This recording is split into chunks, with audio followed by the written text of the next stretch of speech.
squeeze through the internal capsule all the way from the gray matter of the cortex, squeeze through the internal capsule, and eventually get into the spinal cord and end at the anterior horn cells. Okay. Remember that the corticospinal cord and corticospinal tract is lateral, right? So from that corticospinal tract, there will now be a synapse at the anterior horn cells, and eventually impulses are now taken from that anterior horn cell by the lower motor neurons down to the musculoskeletal junction, right? Which now causes muscular contraction. So the essence about this motor fibers is to cause muscular contraction. So the corticospinal tract is coming from the, it's also known as the pyramidal tract, right? Coming from cortex down to the spinal cord. Let's look at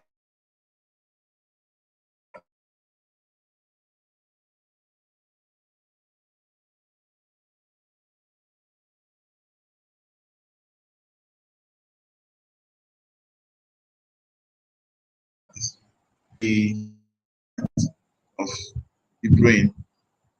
Okay, so you can see that the cortex is ash colored, is gray.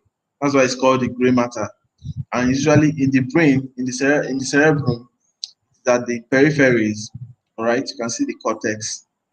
So all the foldings of the sulcus and gyri, right, all represent the cerebral cortex. Okay, you can see. Then why all these ones now are the white matter, the white matter of the brain. And the cortex is ash colored because the cell bodies of the axons are all there. All right, the cell bodies, that's the head, the axon, which is where the impulse is generated. They are all packed here. Okay, then this white matter now contains the axons itself. Right, axons covered by Schwann cells. So if you take another cut through the brainstem, okay, the axons will still pass through that place. Okay, take another cut through the spinal cord, and they will cross over in the medulla oblongata. All right, that's why one side lesion will cause contralateral hemiparesis or motor deficits. All right, because the pyramidal tracts will cross over at the medulla before getting to the spinal cord. So if you have an injury on the spinal cord, you will have ipsilateral what do you call it? Ipsilateral motor deficits, right? But if you cut at the level of, if you injure the brain, right? If you injure the brain or at the level of spinal, of the corticospinal tract, pyramidal tract, or at the level of the cortex, right, you have contralateral because they would have crossed over at the medulla oblongata. So eventually, when it gets to where the level it's going to, it will now synapse, okay? Synapse with the motor anterior horn cells, all right? Eventually from there.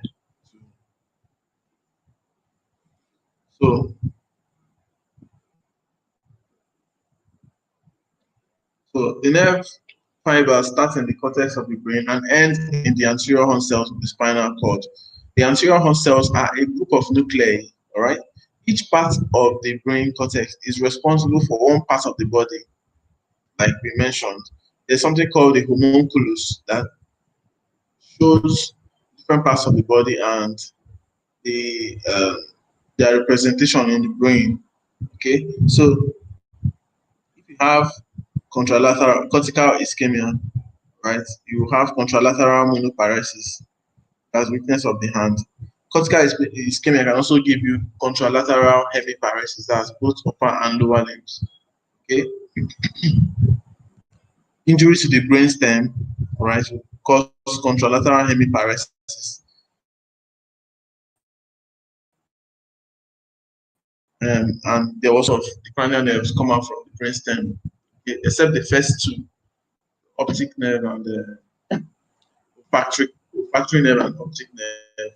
They're the first two. So usually those ones come from the cerebral cortex directly. Okay. Then so it's like 2, 2, 4, 4. So the other two, that's the third nerve and the fourth nerve, will come out from the midbrain. Okay. Why the 5, 6, 7, 8 come out from the pons. Nerves 5, 6, 7, and 8 come out from the pons. And then nerve 9, 10, 11, 12 come out from the medulla.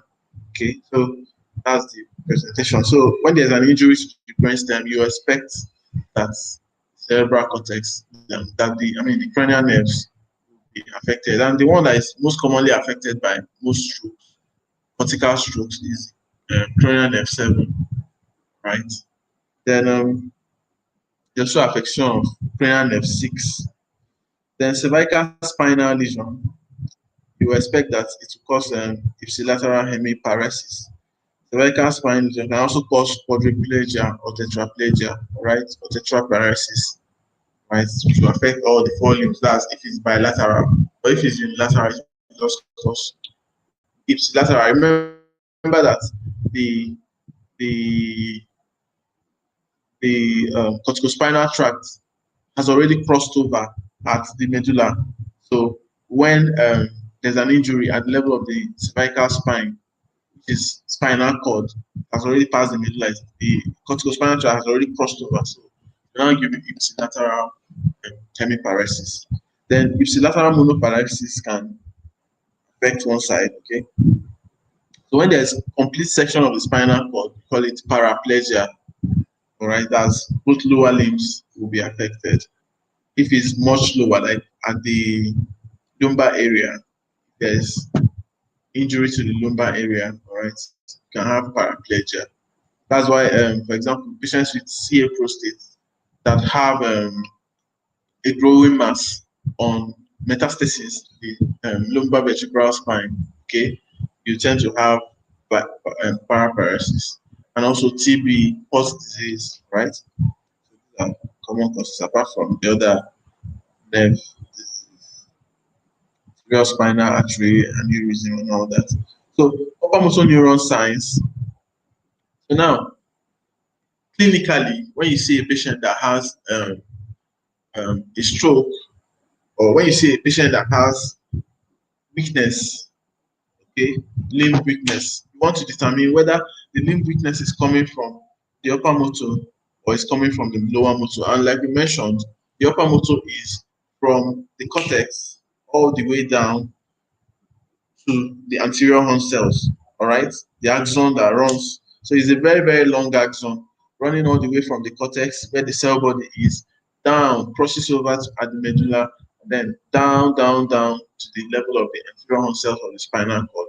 Then at that spinal cord, the synapses, there will be a synapse of the anterior horn cells, which is another cell body, all right?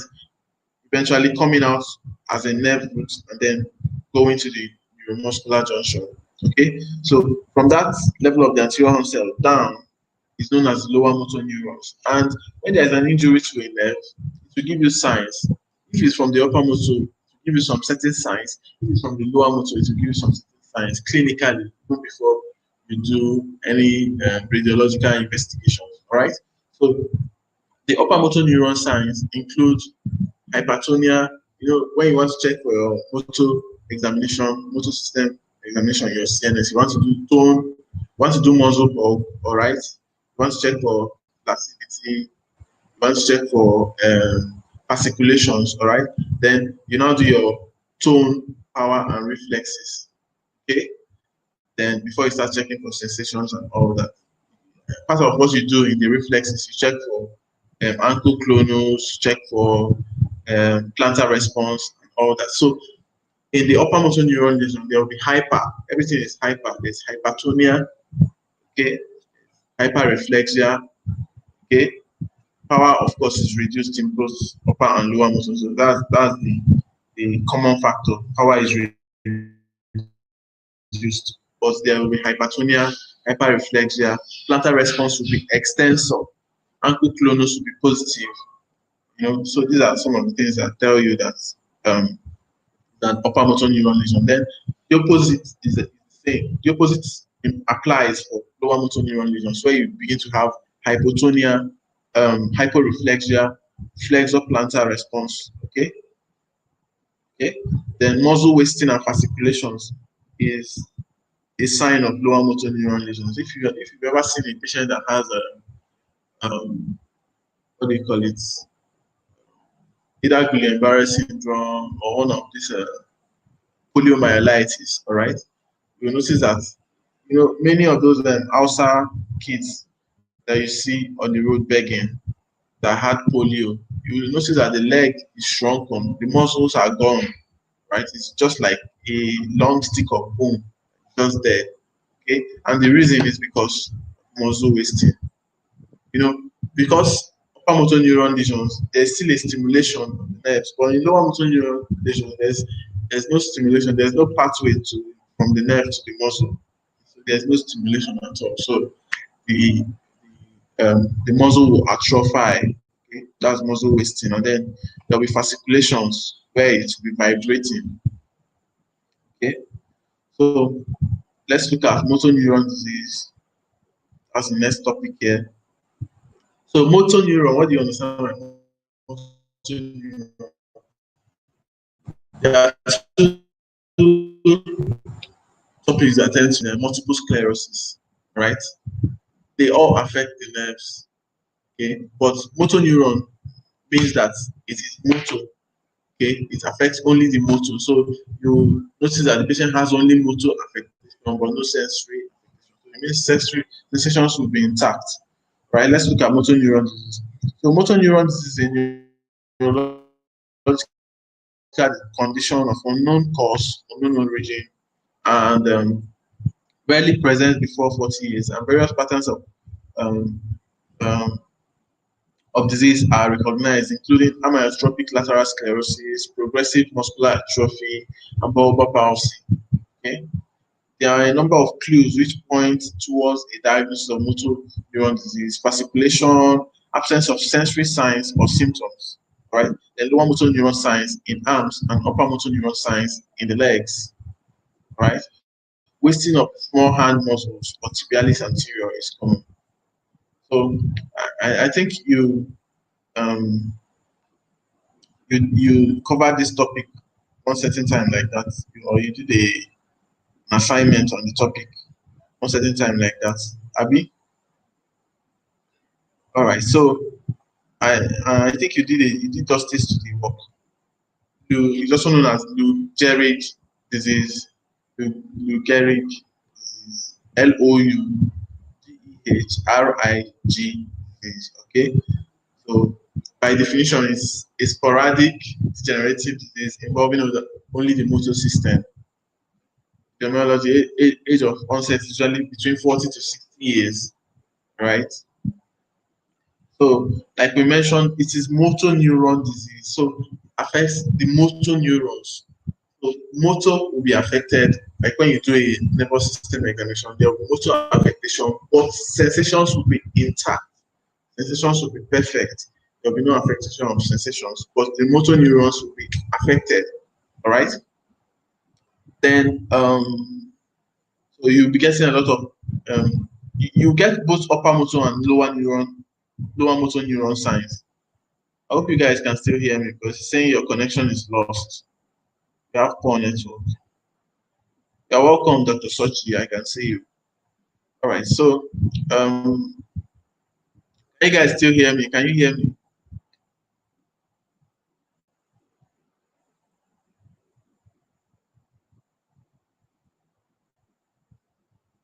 So motor fibers originating from the cortex and travel through the internal capsule to the brainstem, right? Like we mentioned earlier, all right? So those, you can get upper motor neuron lesions and you can get lower motor neuron lesion, right? So pathophysiology, there's damage to the upper motor fibers, so damage to the lower motor fibers, okay? And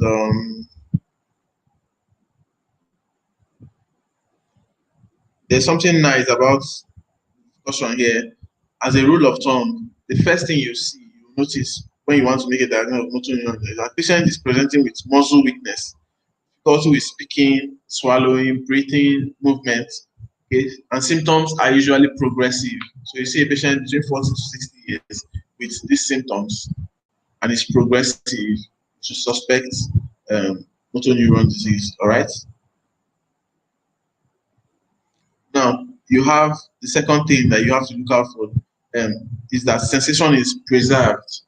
Okay, mentation or cognition is preserved. Patient's cognitive state is totally preserved. So this patient knows where he or she is. He understands you, but may not be able to move the muscles or communicate properly. Then cerebellar function, all right? There's no ataxia, nystagmus, right? Cerebellar function is intact. Well, just like sensation, cerebellar function is intact. Okay. Then for eye movements, unlike in myasthenia gravis, where eye movements is affected, eye movements are spared. So sensation is spared, mentation is intact, cerebellar function is intact, eye movements are intact, sexual function is intact, bowel function is intact, bladder function is intact. Sphincteric functions are usually not affected, okay, except maybe in the late progression of the disease. All right. So classifications, there are 5 common types. There's progressive spinal muscular atrophy.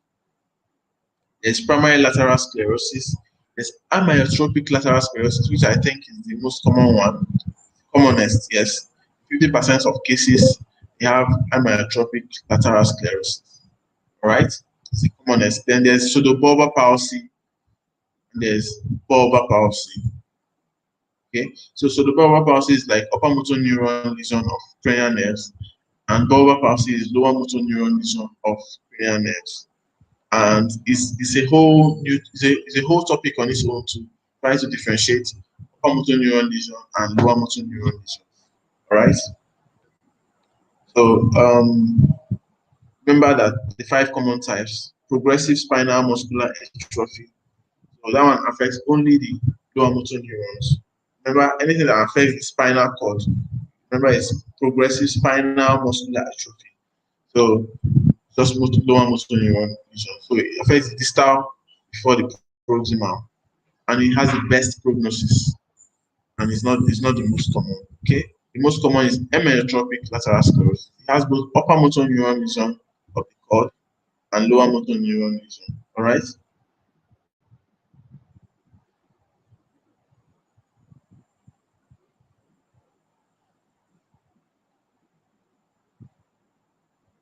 So lower motor neuron in the arms and upper motor neuron in the legs.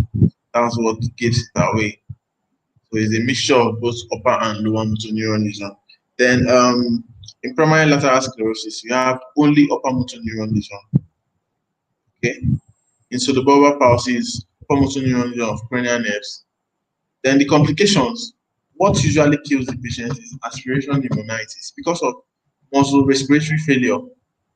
So if perchance the muscles of respiration are affected, or the diaphragm supply is affected by all these palsies, okay, you now have they have a high risk for respiration pneumonitis. That's why sometimes they have to be nursed in the ICU as this progresses, right? If you look at the background of Stephen Hawking, you find out that what eventually took his life is aspiration pneumonitis. So, and because they cannot expectorate, they cannot cough. They don't have the muscles, because you need muscles to be able to cough. They can't cough, they can't expectorate, they can't clear their airway. So they tend to have a lot of pneumonia, and very bad pneumonia that's difficult to treat. So eventually they die of respiratory failure. Right? Suicidal tendency is also there, because patient with difficulty in talking, difficulty in speaking, movement, and still has intact cognition. His cognition is intact. He knows everything that is going on around him. That's why Stephen Hawking could write books. He wrote a lot of books. He wrote a lot of theories and everything. while still being unable to move any part of his body except blink. All right. So his cognition is intact. So it can be very depressing. So many of them suffer from depression and they may have up to suicidal tendencies. Investigation, you want to do an electromyography. This is the most accurate test and is the test of choice. You see the degenerative changes on the EMG. Okay, then you can also do a muscle biopsy where you will see atrophy. Then muscle enzymes can be mildly raised or even normal. Then CSF analysis is usually normal. MRI, the brain will be normal. So that's the issue. You have to do electromyography. That's the most accurate test for diagnosis. Okay. Then treatment, there's no specific therapy to reverse the disease, but something can still be done to at least slow down the progression and also improve the clinical condition. So there's a role for baclofen, helps spasticity, especially in cases of upper motor neuron lesion. Baclofen, then tizanidine, all right, also for spasticity. Then ryluzole has a role there. Okay.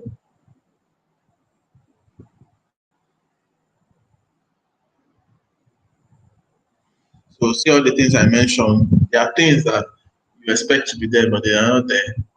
All the sphincters are spared, cerebellum is spared, the eye muscles are spared. Okay, sensation is intact. So it just affects strictly motor, a mixture of upper motor neuron and lower motor neuron. It will be just upper motor neuron, as in the case of primary lateral sclerosis, just lower motor neuron lesion, as in the case of um, um, spinal atrophy, right? Progressive spinal cord atrophy, all that. Okay, and then bulbar palsy and suprabulbar palsy, they are all neuron diseases.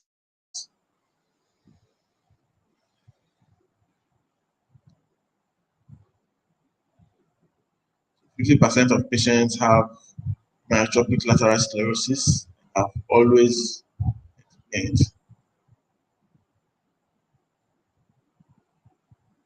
Bulbar palsy tend to affect bulbar palsy tends to affect the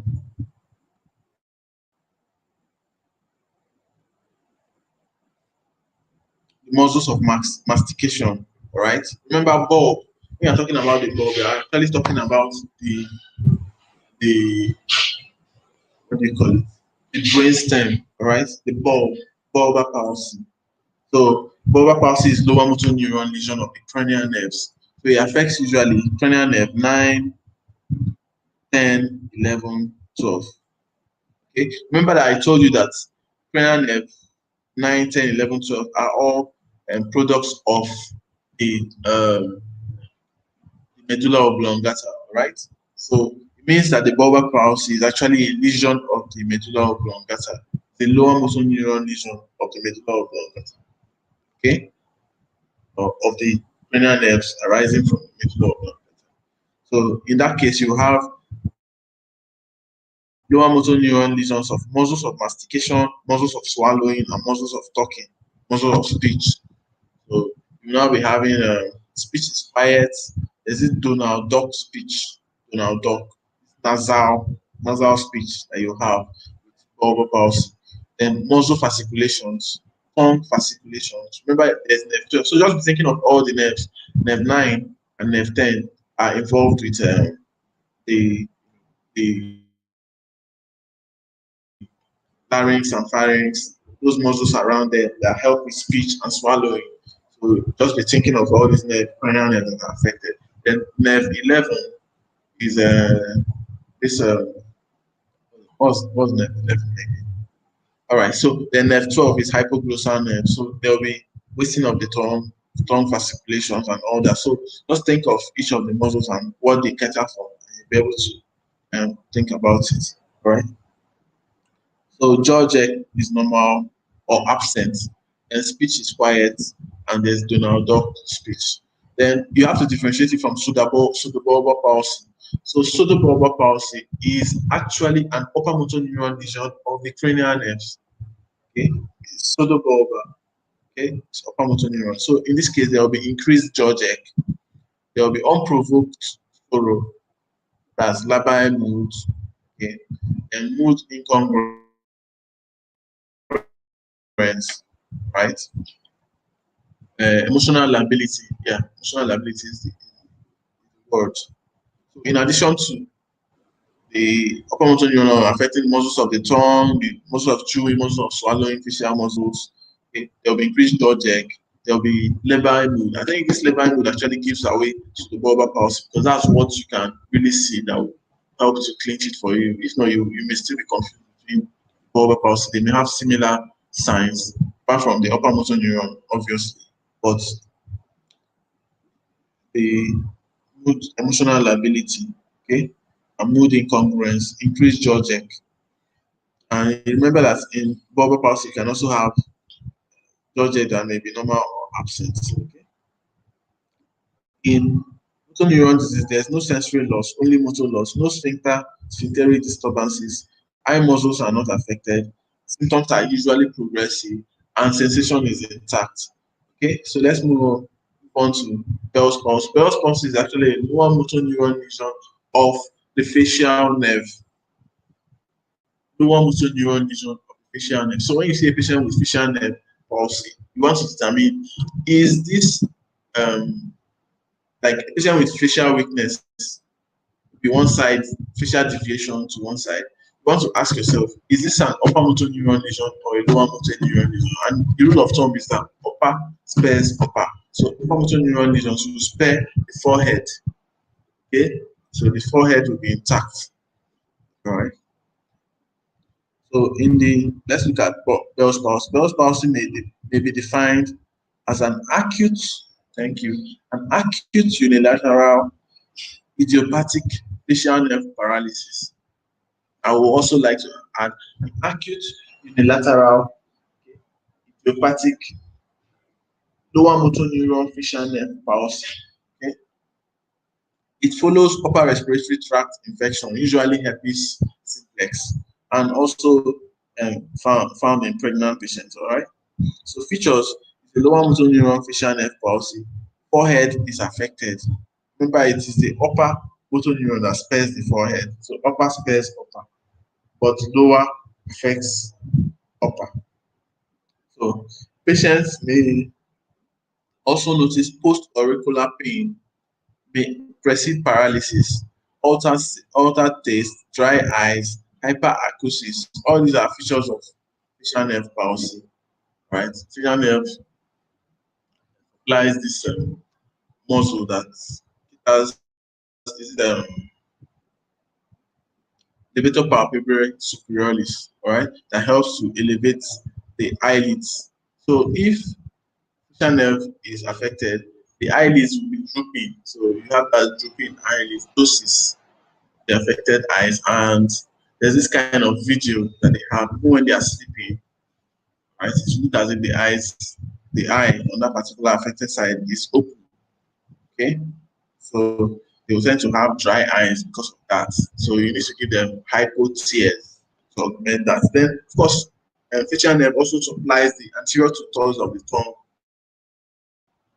Okay, anterior two thirds of the tongue, which is involved in taste, right? So when there's facial nerve palsy, there can be loss of taste, and it's one of the things that you test. Then also, facial nerve supplies gives the nerve to stapedius in the inner ear, nerve to stapedius, which helps to stabilize the inner ear. All right. So, for whatever reason, facial nerve is affected, there will be hyperacusis. So, it's kind of like when you make a sound around the ear, the sound is magnified on the affected ear. So, that's called hyperacusis. Okay. So, apart from the obvious facial deviation, inability to blow a trumpet, all right, inability to blow the mouth on the affected side, and all that. Okay. Things that you look out for. So management is with steroids. You give prednisolone 1 milligram per kg for 10 days, and should be prescribed for patients within 72 hours of onset of Bell's palsy. Eye care is important. Prescription of artificial tears and eye lubricants should be considered to avoid exposure keratitis. Okay, of course.